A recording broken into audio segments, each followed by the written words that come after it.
Do you want to know what is super blue blood moon? The moon is full and it's the second full moon of the calendar month, which has been termed a blue moon. The moon is on a 20-day cycle, so that happens only once in a while, or as you might say, once in a blue moon. Next, the moon is known as supermoon because it's especially close to the earth, making its appearing larger and brighter than usual.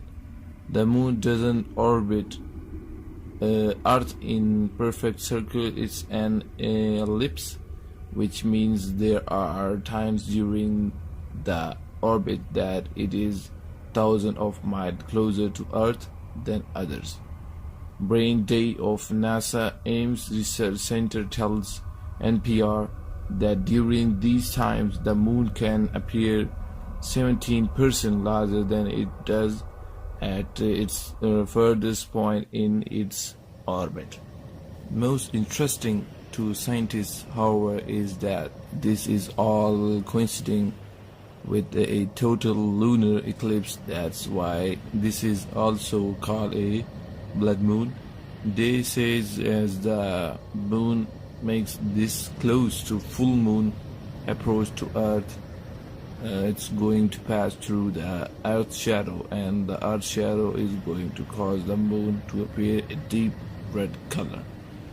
Lucky viewers in California and western Canada would have seen the total eclipse phase from start to finish. NASA said ahead of eclipse at 4:51 a.m.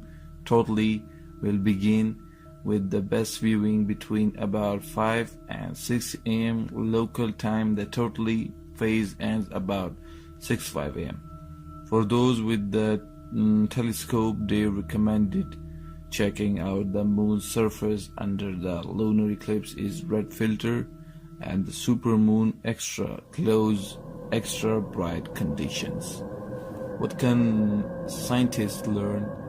NASA scientists says the way the moon's surface respond during the eclipse can provide insight about where to land a rover for a further mission. Did you miss it? Yes, everyone in the US could see at least some portion of the eclipse, with the best view in the western states. On the east coast, the eclipse began at 5:51 a.m. and local time, but the moon sets before the end of the eclipse totally. The darker part of the earth's shadow will begin to blank part of the moon with a reddish tint at 6:40 a.m. east, but the moon will set less than a half hour later. NASA said for East Coasters the best bet for good viewing was around a 6:45 a.m.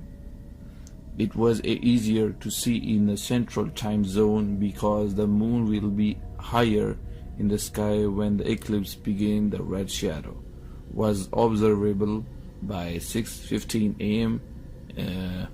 In mountain time. The peak view was around 6:30 a.m. Now I will show you total lunar eclipse January 31, 2018 from worldwide. So check this pic, or you can say I will tell you some details about it. A global map shows how areas of the world experience weather permitting the super blue blood moon. The eclipse was visible before sunrise on January 31 for those in North America, Alaska, Hawaii, for those in the Middle East, Asia, Eastern Russia, Australia, and New Zealand. The super blue blood moon could see during moonrise the evening of the 31st. The clues will be in the surface temperature changes during the event, as they explain the moon has a dramatic temperature range from more than 200 degrees Fahrenheit to more than 200 degrees below zero but it changes very rarely, and because a lunar day is almost 2018 Earth days long. But when you have a total eclipse, you get the sudden darkening of the surface. You go from having the sun directly overhead the surface of the moon to suddenly begin dark, and so you get a real sudden temperature change. They say that's interesting to us because the difference between different types of material on the moon will heat up and cool down differently. For example, solid rock would change temperature slower than dust or soil. NASA planetary scientist Rick Alphick says that could have big implication for where to land a further mission.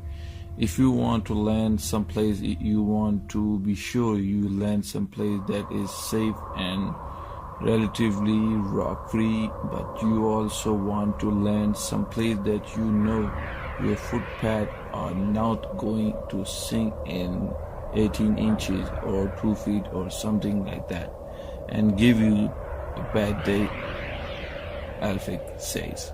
NASA Ames Research Center is working on plans to send a rover to one of the moon's poles. A previous mission have targeted areas near to the equator.